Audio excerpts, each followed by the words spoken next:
Nay, tingnan mo tong balita. Oh, ano yan, anak? Nanalo tayo ng loto, Nay! Mayaman na tayo. Oo, Nay. Teka lang, ipopost ko to. Nanalo kami ng loto. Mag-ready na ako, anak. Madami-dami ata tayong bibilangan ng pera. A few moments later. Anak, tara na. Kunin natin yung pera. Hello. Nakita ko yung post mo. Nanalo pala kayo ng loto, ah. Oo.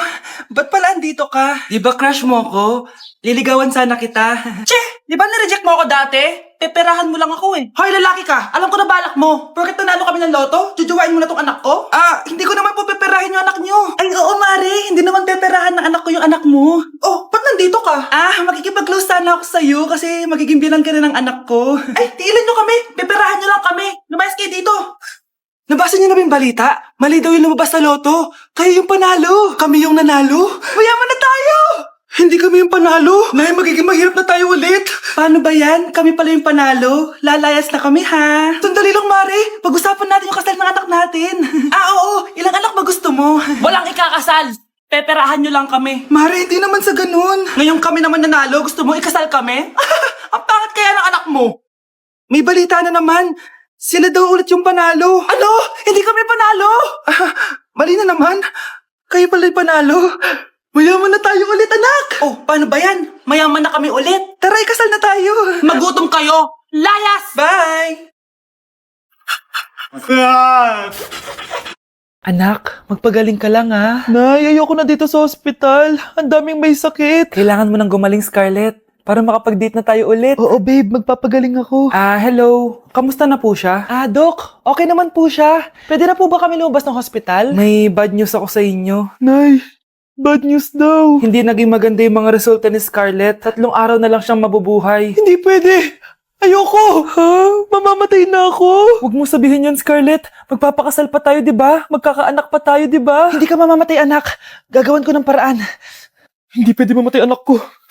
Hindi pwede mamatay anak ko. Tita, una na po muna ako. Gabi na rin po eh. Sige po. Wala na akong choice. Kailangan kong gawin to. Para sa'yo, anak. O anak, kainin mo muna to para gumaling ka na. Sige po, Nay. Sarap. Kain ka lang, anak, ha? Hello. Kamusta siya? Dok, parang lumakas ako ngayon. Talaga, anak? Malakas ka na? May good news ako sa inyo. Naging okay lahat ng results ni Scarlett. Grabe, parang himala. Pwede na kayong lumabas dito sa ospital. Makakalabas na tayo ng ospital, Nay. Oo, anak. Gagawin ko lahat para sa iyo, anak. Sa wakas, nakauwi na din tayo, Nay. Namiss ko tong bahay natin. At dahil dyan, pagluluto kita ng paborito mong ulam, anak, para di ka na magkasakit. Grabe, ang sarap naman neto, Nay. Parang kakaiba yung karne neto, pero ang sarap. Kain ka lang, ha? Teka, Nay. Dumating po ba yung boyfriend ko? Nandito siya, anak. Totoo, Nay? Nasaan siya? Babe? Ayan siya. Kinakain mo.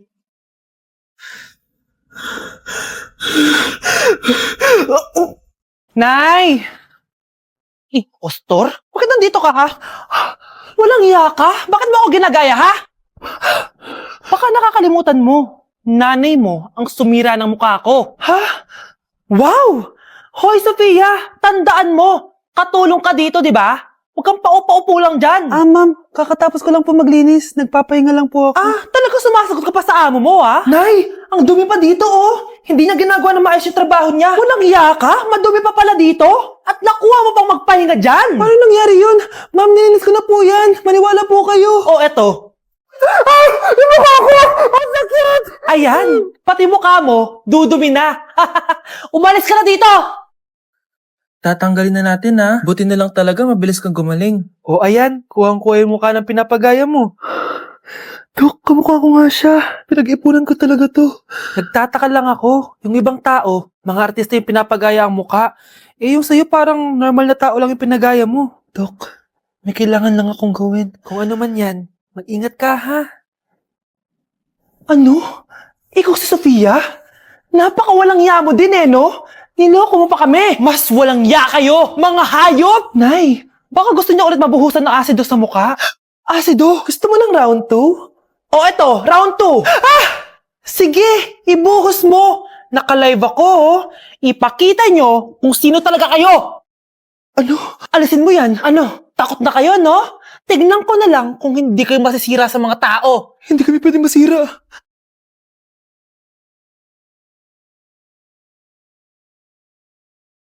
Dok, bakit ka meron neto, ha? Bakit may picture ka ng nawawala akong anak? Hindi mo ba talaga ako naaalala? Hindi. Sabihin mo sa akin, buhay pa ba ang anak ko? Umalis ka na. Marami pa akong gagawin. Buhay pa ba ang anak ko? Oo! Buhay na buhay ako! Ako ang anak mo na iniwan mo sa palengke dati! Nagtataka ka? Isa na akong trans ngayon. Alam mo, buti na lang, may mabait at mayamang pamilyang kumukup sa akin. Kaya maganda yung naging buhay ko. Tignan mo, naging doktor pa ako. Kaya salamat sa'yo at iniwan mo ko. Anak, hinanap kita. Umasa ako na babalik ka. Hindi na importante yan. Ayaw na kita makita at hindi na kita kailangan. Kaya umalis ka na. Hello po. Kamusta po yung pasyente? Dok, si nanay naman yung nagkasakit. Kamusta na siya? Okay naman. Sa iba ko na lang siya ipapaasikaso, ha? Anak? Anak, please! Bakit anak tawag mo sa kanya, Nay? Sure ka ba na habang buhay ka magagalit sa nanay mo? Nakita ko results niya kanina. Anytime, pwede siya mawala. Magpapahangin lang ako. Nasaan na sila? Hello, nurse? Nasaan yung pasyente dito sa room 214? Anak? Ako ba hanap mo? Nay, akala ko may masamang nangyari na sa'yo. Anak, hindi na kita iiwan. Good news! False alarm lang pala yung nakita namin result sa nanay mo. Ibig sabihin, magiging okay siya. Salamat naman. Nay, ayoko na mawala ka sa akin, ha? Yay! May ate na ako! Okay, class. Oh, Jessica. Buti pumasok ka pa. Ang dami mo na miss na quiz. Bagsak ka na sa akin. Nagbakasyon ako. Na-stress kasi ako sa'yo. Ang dami mo kasi pinapagawa. Aba, bakit? Hindi lang naman ikaw ang pinapagawan ko. Lahat kayo. Ano ka dito, prinsesa? Oo. Sa bahay namin, ako ang prinsesa. Kaya kayong lahat, sumunod kayo sa akin. Pumunta ka sa guidance office. Hindi po, ate. You go to the principal's office. Tandaan mo, kami ang nagpapasahod sa'yo, di ba? Ano nangyayari kay ma'am? Hala si ma'am! Ang ganda-ganda ko na naghanap ka pa ng iba. Hala, heartbroken ata si Cheska. This sir, feeling main character kasi. Tumatawa ka? Masaya kayo, ha? Kapag heartbroken ako, bawal magmasaya. Ano naman kung heartbroken ka? Pakinamin. Oh, come on, Samantha. Hindi mo pa naman na-experience sa magka-jowa. Kasi walang nagkakagusto sa bukang yan. Hi! Ako pala si Scarlett. Bago lang ako dito. Oh, pake ko. Tsaka tanggal mo nga yung makeup mo. Dapat ako lang yung maganda dito sa school. Sino ka ba para utusan ako? Feeling main character? Kadiri? Anong sabi mo? Mag-sorry ka sa akin. Sorry. Not sorry. Tsaka mukhang asin kapag may ibubuga ka na. Nakahanap din ng katapat si Cheska. Walang yatong babaeng to. Ako ang main character dito sa school. Bye! Humanda ka sa akin. Hi, Bes! I'm back! Oh, Bes, pupunta ka ng ibang bansa? Hindi. Dito nakatitira sa inyo. Hi, tita! Anong ulam? Samantha, halika na dito, Be. Niluto ko paborito mo. Yan yung gusto ko sa'yo, tita eh. Oh, Scarlett, lagay mo na nga to sa kwarto ko. Kwarto mo? Ang kwarto ko ay ang kwarto mo. Wawa. Ano kaya pwede kainin dito? Ano ba yan? Bakit walang laman? Mag-grocery naman kayo, Bes. Sorry po, nakakahiya naman sa'yo. Mahiya ka talaga. O, ito na lang lutuin mo. Walang ya talaga tong babaeng to. Lagyan ko kaya to ng lason. Ay, tita, sobrang lakas uminom niya ni Scarlett. Tapos puro lalaki pa yung mga kasama niya. Aba, humanda talaga sa akin yung babaeng yan. Walang yatong si Samantha. Sinisiraan pa ako sa nanay ko.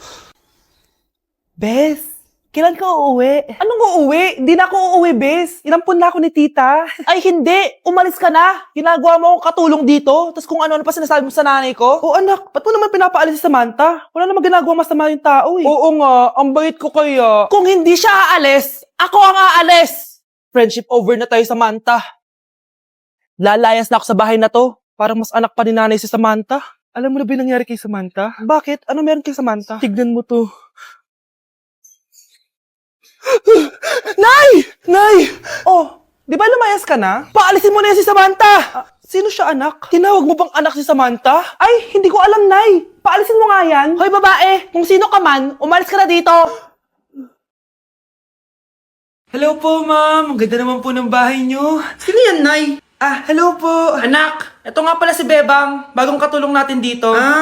Siguraduhin mo lang na magaling ka, ha? Dahil ayoko sa lahat, yung tatanga-tanga. Opo, ma'am. Ayusin ko po yung trabaho ko. Sige na, mag-umpisa ka na maglinis. Sige po. Di ko talaga gusto yung bago namin katulong dito. Nakakainis yung mukha niya. Ano yun? Ano ba yan? Unang araw pa lang dito, may nabasag ka na agad? Sorry po, ma'am. Tatanga-tanga kasi maglinis? Di mo ba alam na 1,000 pesos ang isa niyan?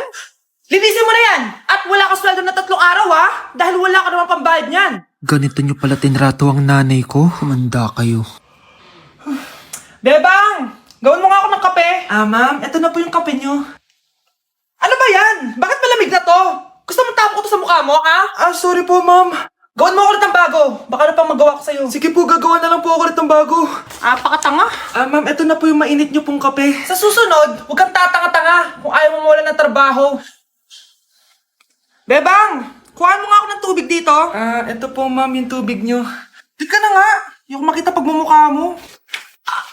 Sakit ng tiyan ko.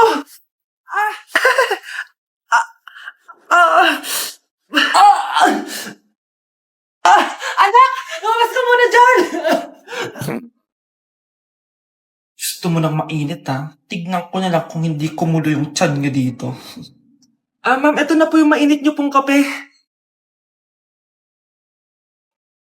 Eto po, ma'am, yung tubig nyo. Hindi ko kayo mapapatawad sa ginawa niyo sa nanay ko. Nag-uumpisa pa lang ako sa paghihiganti ko sa inyo.